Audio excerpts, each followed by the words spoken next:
Bienvenidos, queridos amigos de Mater Mundi. Aquí estamos de nuevo con todos vosotros acercándonos a la palabra de Dios. Hola, Jaime. Hola, Beatriz. ¿Qué Vamos tal? a por ello. Sí, a tope, como siempre. Como siempre. Bueno, pues vimos en los capítulos anteriores, en el capítulo 16, vimos el entorno del Nuevo Testamento. En el capítulo 17 vimos un poco la división del Nuevo Testamento y ahora ya nos vamos a meternos de lleno en la vida de nuestro Señor Jesucristo. Y comenzamos en el capítulo 18 con la encarnación. La encarnación, vamos a ir primero con el verbo que se hace carne en el Evangelio de San Juan, que comienza con una verdad impactante. El verbo de Dios, el Hijo de Dios, que existía antes de la creación y por el que todo fue hecho, se hizo carne y habitó entre nosotros. Es verdad que estamos acostumbrados a oírlo. Unos no lo han oído nunca y los que lo escuchamos estamos acostumbrados. Pero Dios creador del universo, Dios el Todopoderoso, se hace carne, se hace uno de nosotros para habitar entre nosotros. Vamos a leer el comienzo del Evangelio de San Juan, que es impresionante, y os invito a que va a leerlo Jaime, que lee muy bien y muy despacio, a que abráis vuestro corazón a estas palabras. En el principio existía el Verbo, y el Verbo estaba junto a Dios, y el Verbo era Dios. Él estaba en el principio junto a Dios. Todo se hizo por Él, y sin Él no se hizo nada de cuanto ha sido hecho. En Él estaba la vida, y la vida era la luz de los hombres. Y la luz brilla en las tinieblas, y las tinieblas no la recibieron.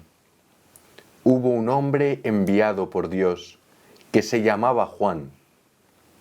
Este vino como testigo, para dar testimonio de la luz, para que por él todos creyeran. No era él la luz, sino el que debía dar testimonio de la luz. El Verbo era la luz verdadera, que ilumina a todo hombre, que viene a este mundo. En el mundo estaba, y el mundo se hizo por él, y el mundo no le conoció. Vino a los suyos, y los suyos no le recibieron.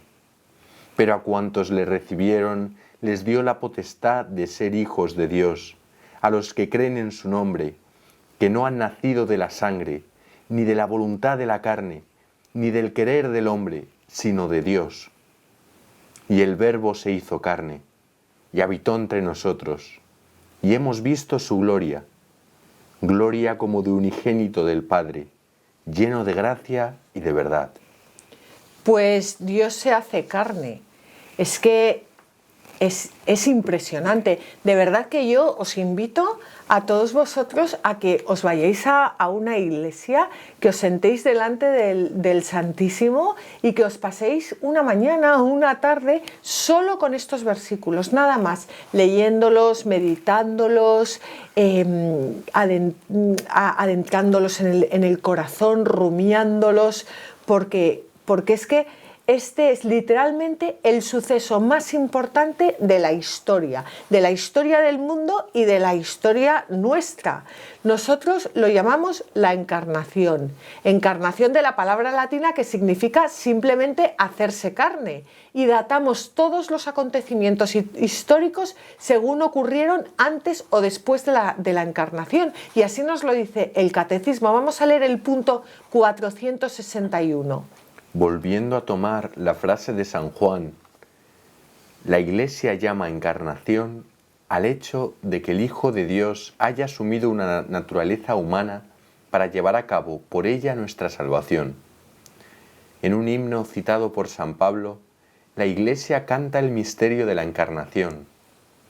Tened entre vosotros los mismos sentimientos que tuvo Cristo, el cual, siendo de condición divina, no retuvo ávidamente el ser igual a Dios, sino que se despojó de sí mismo, tomando la condición de siervo, haciéndose semejante a los hombres y apareciendo en su porte como hombre. Y se humilló a sí mismo, obedeciendo hasta la muerte y muerte de cruz. Es que ¿quién se humilla hoy en día? ¿Y quién quiere subirse a la cruz? Bueno, pues ese es el camino. Pues Jesucristo es el Hijo de Dios que existe desde la eternidad.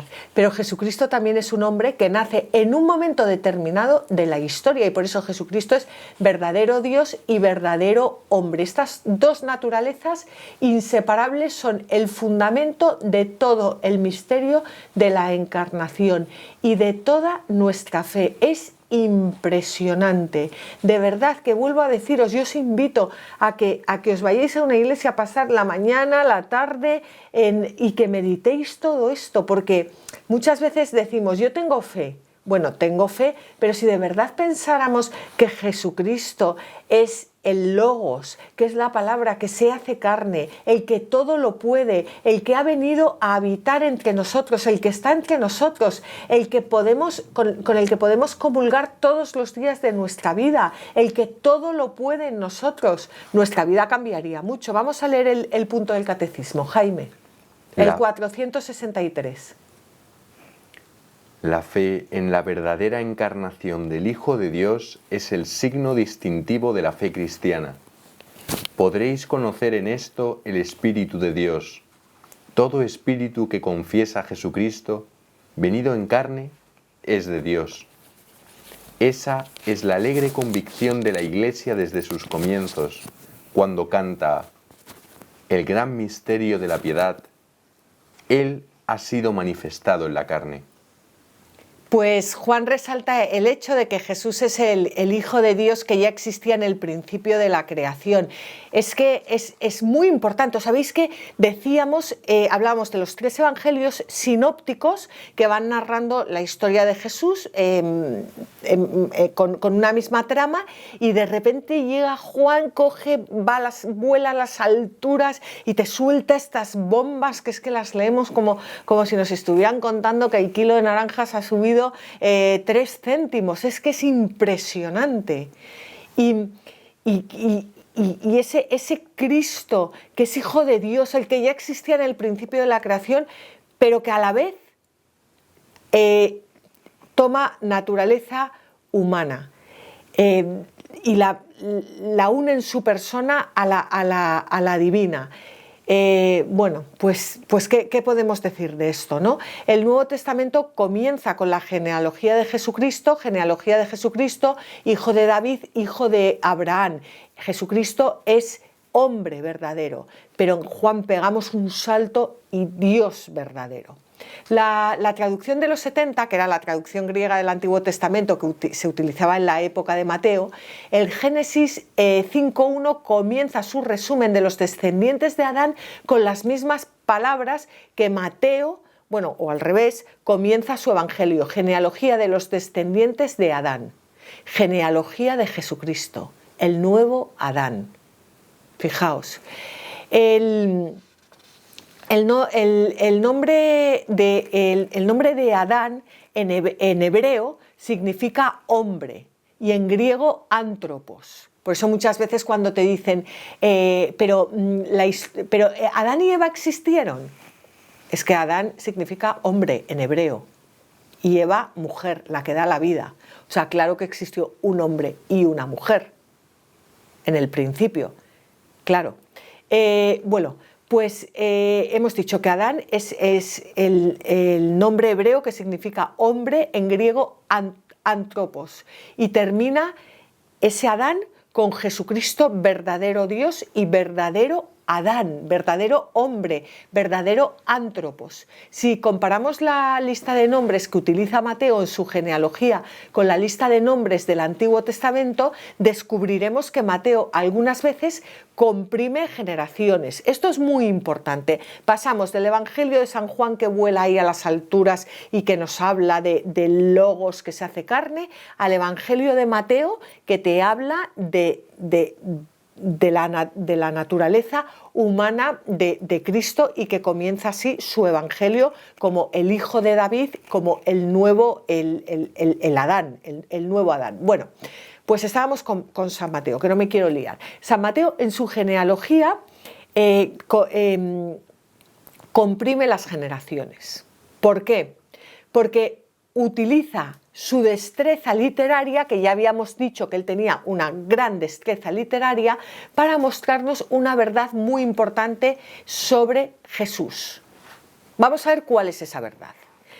Mateo utiliza 14 generaciones desde Abraham hasta David, y 14 generaciones desde David hasta la deportación a Babilonia, y 14 generaciones desde la deportación a Babilonia hasta Cristo.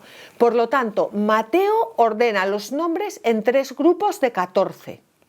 Importante, ¿eh? 14, 14 y 14. El número 3 es un número simbólicamente perfecto, y 14 es 2 veces 7, y el 7 es otro número simbólicamente perfecto, por lo cual nos está diciendo que 14 es un número simbólico doblemente perfecto. Pero además no acaba aquí la cosa. Por eso, ¿veis cuando decíamos que Mateo escribe para los judíos? Claro, cuando nosotros leemos la genealogía de San Mateo, como decía Jaime antes, decía, es que eso no hay quien lo entienda. En otro programa lo decía, es que no hay quien lo entienda. Cuando empezamos, genealogía de Jesucristo, hijo de David, hijo de Abraham, y ya te quedas dormida en la siguiente. Pero un judío no. Porque un judío entendía todo esto. Un judío sabía perfectamente lo que significaba 14, 14, 14. 2 veces 7. Número simbólicamente perfecto. Además, 3 veces. Lo sabía perfectamente lo que Mateo estaba diciendo. Pero el número 14 tiene todavía un simbolismo mucho más profundo. Los hebreos, al igual que los romanos, utilizaban las letras para representar los números. En los números romanos, por ejemplo, la V representa el número 5 y la X el 10. En los números hebreos de la letra Dalet representa el 4 y la letra Bab representa el 6. David, como no utilizaban las consonantes, las vocales, estaba formado por la letra Dalet, la D, por la letra Bab, V, y por la letra Dalet, D, V, D. Hemos dicho que la D representa el 4 y la V representa el 6. 4 más 6, 10, más 4, 14. Sumando las letras de un nombre hebreo, podemos obtener un número. Y esto es algo que a nosotros nos parece como, ¿sabes? Pero ellos hacían a menudo, porque la gente daba un valor misteriosamente simbólico a aquellos números que aparecían en los nombres. Entonces, lo que hemos dicho, en hebreo, al no haber vocales, el nombre de David se deletrea con las letras D-V-D. Si sumamos las letras de David, D4, V6, D4, obtenemos el número 14. 14, 14, 14. Al repetir el número del nombre de David en 3 tiempos perfectos, Mateo nos está mostrando que Jesús es más que un simple descendiente de David. Es el descendiente perfecto de David, el verdadero ungido, que hereda todas las promesas hechas por Dios en la alianza davídica. Y ahora vamos a ver cómo Mateo divide la historia de Israel, hemos dicho, en 3 generaciones de 14. Pues para Mateo hay 3 hechos importantísimos que marcan toda la historia. 1. La alianza con Abraham. Todos los habitantes de la tierra serán bendecidos a través de Abraham en Cristo. 2. La alianza con David. Los descendientes de David gobernarán sobre todos los reyes de la tierra cuando venga el Mesías. 3. La deportación a Babilonia. El exilio terminó solo con la venida de Jesús, quien reúne a todas las personas en el reino de Dios. ¿Veis la importancia de la encarnación de nuestro Señor Jesucristo? O sea, por una parte tenemos el Evangelio de San Juan, que nos habla de cómo Jesucristo es ese logos, la palabra de Dios que existía desde el principio y a través del cual todo se hizo. Y por otra parte tenemos a Mateos que nos habla de la persona de Jesucristo, que es el nuevo Adán, que es el descendiente perfecto, que es el Mesías esperado, el hijo de David, hijo de Abraham, y nos resume toda la historia, toda la genealogía de Jesús en 3 tiempos, de 14 generaciones. O sea, no solo nos lo muestra diciéndonoslo con palabras, sino simbólicamente a través de los números.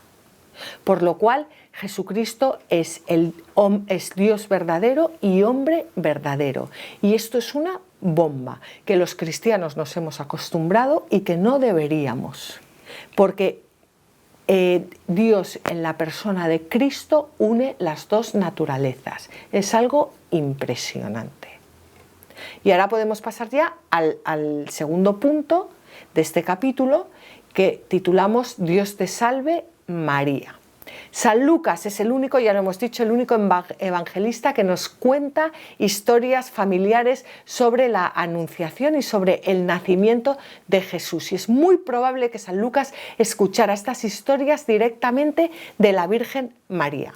La Virgen María ya sabemos que estaba prometida a un artesano, que era José. Según las costumbres judías, un compromiso matrimonial se consideraba equivalente a un matrimonio, aunque los novios no vivieran todavía bajo el mismo techo hasta después de la ceremonia de boda. Pero tanto era así que para romper el compromiso era necesario recurrir al divorcio legal. O sea, había un compromiso que era como tenemos actualmente, ahora no me sale la palabra,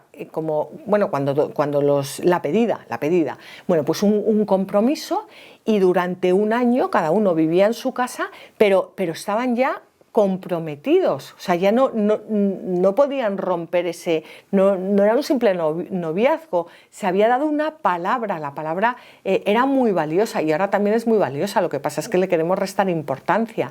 Bueno, pues hasta el punto de que para romper ese compromiso, aunque cada uno viviera bajo el mismo techo, debían recurrir a un divorcio legal. Bueno, pues mientras María estaba prometida a José, pero todavía no vivían bajo el mismo techo, se le aparece el ángel Gabriel. La aparición de un ángel era algo que producía mucho temor. Bueno, yo no sé a vosotros, pero a mí si ahora de repente se me aparece un ángel, pues en fin, ¿no? Bueno, pues Gabriel tuvo que decirle que no temiera. Y vamos a ver lo que ocurrió. Y entró donde ella estaba y le dijo: Dios te salve, llena de gracia, el Señor es contigo. Ella se turbó al oír estas palabras y consideraba qué podía significar este saludo. Y el ángel le dijo: No temas, María, porque has hallado gracia delante de Dios. Concebirás en tu seno y darás a luz un hijo, y le pondrás por nombre Jesús. Será grande y será llamado Hijo del Altísimo. El Señor Dios le dará el trono de David, su padre, reinará eternamente sobre la casa de Jacob, y su reino no tendrá fin. María le dijo al ángel: ¿De qué modo se hará esto? Pues no conozco varón. Respondió el ángel y le dijo: El Espíritu Santo descenderá sobre ti, y el poder del Altísimo te cubrirá con su sombra. Por eso, el que nacerá santo será llamado Hijo de Dios. Fijaos, ¿de qué modo se hará esto? Pues no conozco varón. Claro que no conocía varón. No conocía varón porque todavía no vivía bajo el mismo techo que San José, y porque además se piensa, es una tradición de la Iglesia, que ya María había hecho un voto a Dios de mantenerse consagrada a Él. Y luego hay aquí una expresión muy interesante. Dice: el poder del Altísimo te cubrirá con su sombra. Por eso el que nacerá santo será llamado Hijo de Dios. La expresión cubrir con la sombra es muy poco corriente en griego y en el Nuevo Testamento se utiliza solo cuando se revela la gloria de Dios, por ejemplo en la transfiguración de Jesús. Y por eso es probable que cuando los destinatarios griegos de Lucas escucharan estas palabras, les viniera enseguida a la mente un pasaje del Antiguo Testamento donde aparece la misma expresión. Vamos a leerlo, Jaime.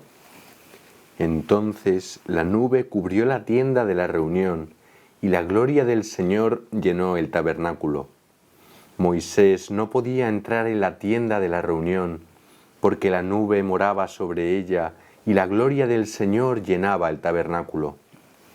Pues fijaos, en la versión griega que Lucas conocía, la expresión moraba sobre se traduce por cubría con su sombra. Por lo tanto, el Espíritu Santo cubrirá con su sombra a María, de la misma forma que la nube moraba sobre el tabernáculo cuando el arca de la alianza había sido introducida en él. Es impresionante. Y esto, claro, igual a nosotros no lo entendemos cuando lo estamos leyendo, pero los destinatarios griegos de San Lucas lo entendían perfectamente y estaban alucinados con lo que el San Lucas les decía. Es que es algo impresionante.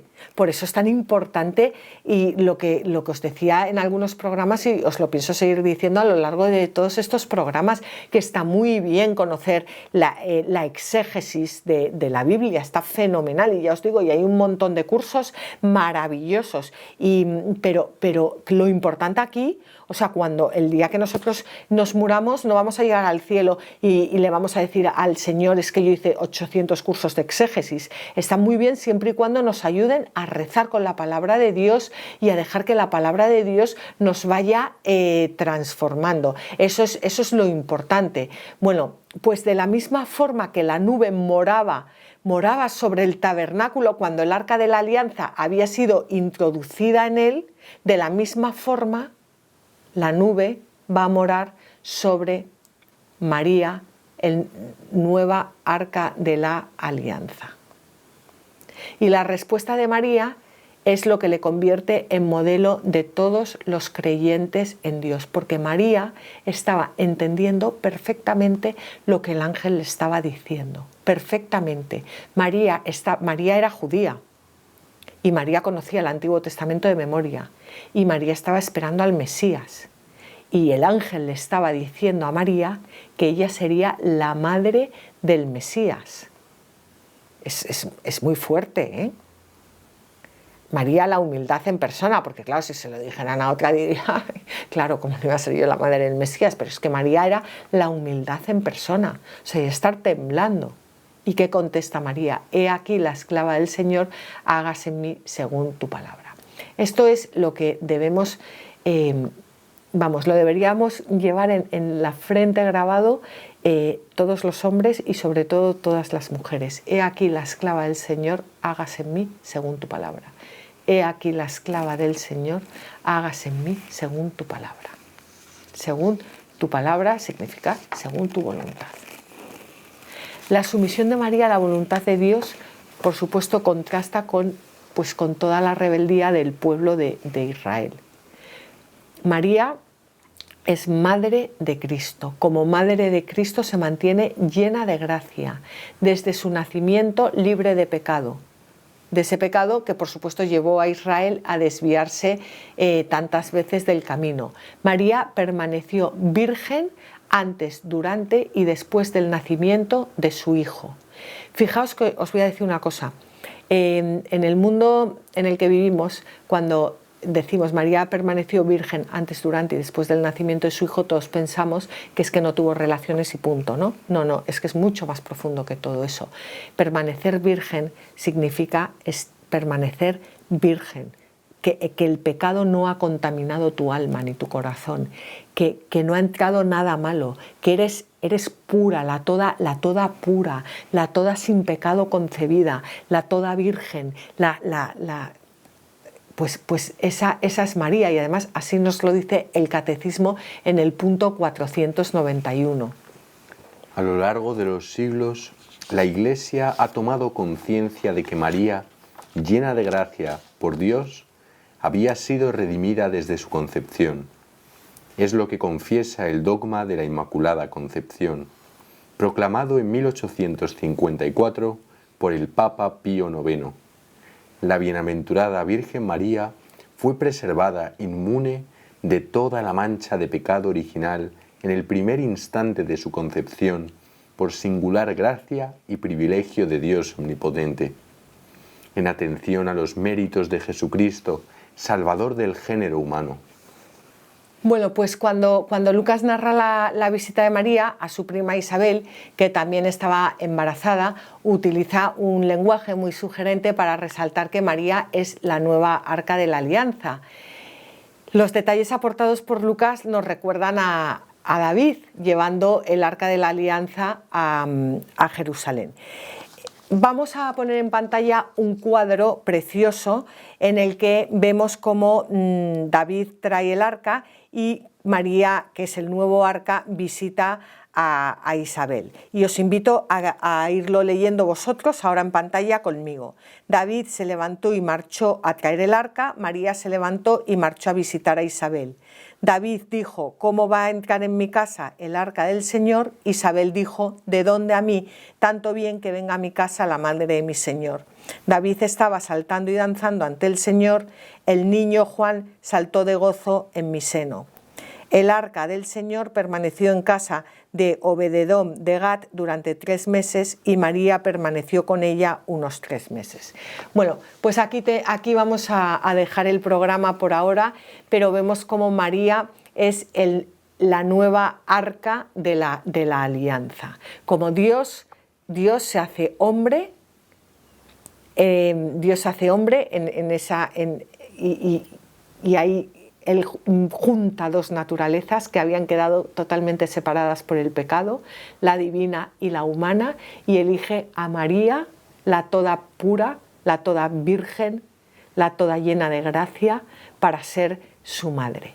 Bueno, Jaime, no sé si tienes algún comentario o quieres hacer alguna aportación. Sí, la verdad es que este programa me ha encantado, ha sido impresionante, además ha ido como de menos a más, siempre de un alto nivel. O sea, lo primero de toda la simbología de Mateo me ha parecido la bomba, vamos.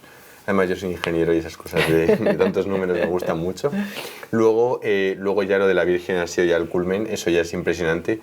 Es verdad que en el caso, por ejemplo, de Moisés, ¿no?, le cubrió la nube y salió la palabra de Dios también, salió en las tablas de la ley, en los 10 mandamientos. Se encarnó, entre comillas, la palabra de Dios. Y ya con la Virgen eso fue el culmen, o sea, le cubrió también la nube y se encarnó Jesucristo, que es la palabra de Dios viva. Y la verdad es que me ha parecido impresionante. Luego lo que has dicho al final de esa comparativa con esa tabla, vamos, es la bomba. No tenía ni idea. Y me ha encantado, la verdad. No tenías ni idea, pero luego rezas el rosario todos los días y una de las jaculatorias es Arca de la Alianza. Sí, es verdad. Pues ahí lo tienes. Te tengo que confesar que no me sé las jaculatorias. Sí, pero bueno. Pero las rezas igual porque las lees. Sí. Bueno, pues ya está. Pues muchas gracias, Jaime. Muchísimas gracias a todos vosotros por habernos acompañado en este programa y nos vemos en el próximo programa. Gracias.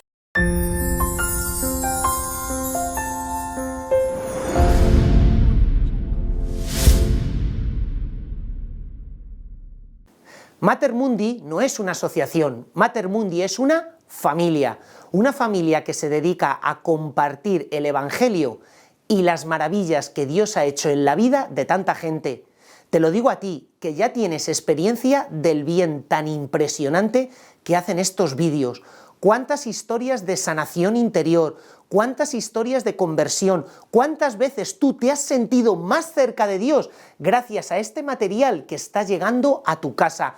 Por eso te pedimos que nos ayudes a seguir realizando esta tarea de llevar el Evangelio. Aquí abajo aparecen todos los datos a través de los cuales tú puedes seguir colaborando económicamente para que tantos voluntarios de esta asociación, de esta familia de Mater Mundi, puedan seguir trabajando y llevando su Evangelio a todos los rincones. Muchísimas gracias por colaborar con nosotros.